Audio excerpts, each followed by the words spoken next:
They came in silence. 1. The first time we noticed, it was nothing more than a small anomaly, a missing signal from a deep space probe orbiting Jupiter. NASA engineers blamed it on a software glitch. They ran diagnostics, rebooted the system, and shrugged when it failed to respond. Satellites failed all the time. A week later, the Hubble Space Telescope detected something strange. A section of the night sky, previously filled with stars, had gone black. Not dimmed, not obstructed, just gone. The stars weren't obscured by cosmic dust or planetary movement. They had vanished. Astronomers worldwide scrambled to find answers.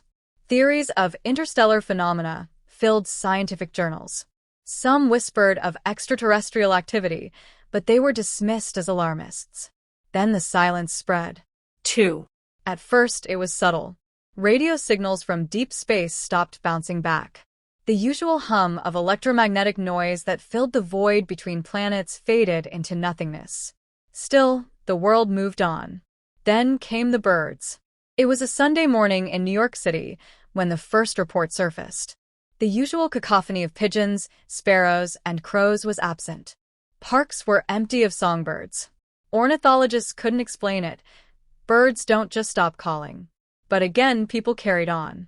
Until the silence reached the cities. It began in Tokyo. The morning rush hour, a symphony of footsteps, conversations, and car horns, dimmed into eerie quiet. Trains stopped. Phones ceased to ring. People stood frozen, unmoving, their mouths slightly open as if caught mid-sentence. Live streams captured the moment. The largest metropolis in the world had gone silent. Then came Paris. Then London. Then Sao Paulo. The silence was not uniform. Some people were untouched, confused, and terrified as their loved ones stopped responding. Scientists and governments panicked, desperately trying to understand. Were these people still alive? Their bodies remained upright, eyes unblinking, breath barely perceptible. But they did not move, did not eat, did not react. They simply stood in silence. 3. By the time it reached New York, we knew one thing. Sound had nothing to do with it. People weren't being silenced. They were being taken.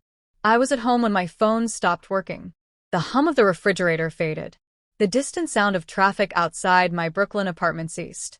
It was as if the world had been swallowed in cotton. I ran to my window. The street below was a tableau of stillness. Cars sat idling, drivers unmoving. A woman with a stroller stood frozen mid-step. A man who had been jogging stopped, his face locked in an expression of effort, his body rigid. Hundreds of people, all silent. Then I saw them. Figures, tall and indistinct, moving through the streets. They had no faces, no discernible features, just elongated shadows that glided effortlessly. They paid no mind to those who remained unaffected, those of us still moving, still breathing in shock and horror.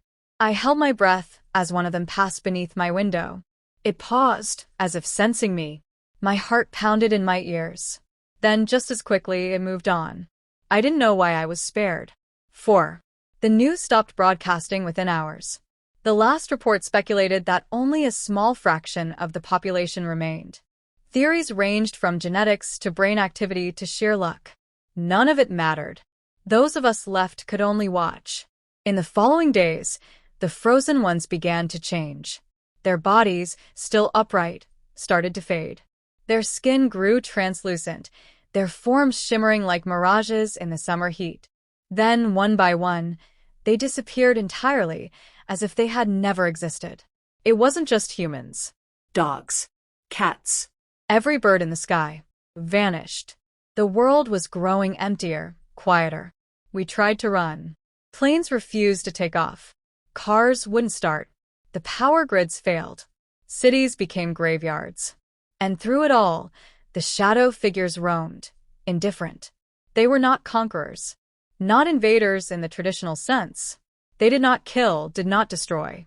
They only took. They came in silence. They left nothing behind. 5. It has been 3 weeks now. I don't know how many of us remain. I haven't seen another living person in days. The city is a husk, its once vibrant energy drained away. Food is useless. Water is still, undisturbed. The shadow figures still wander, though they pay me no mind. Perhaps they have already chosen who they will take. Perhaps I am already dead, and I simply haven't noticed yet. I write this down, though I know no one will read it. The world ended not with war, nor fire, nor disease, but with silence.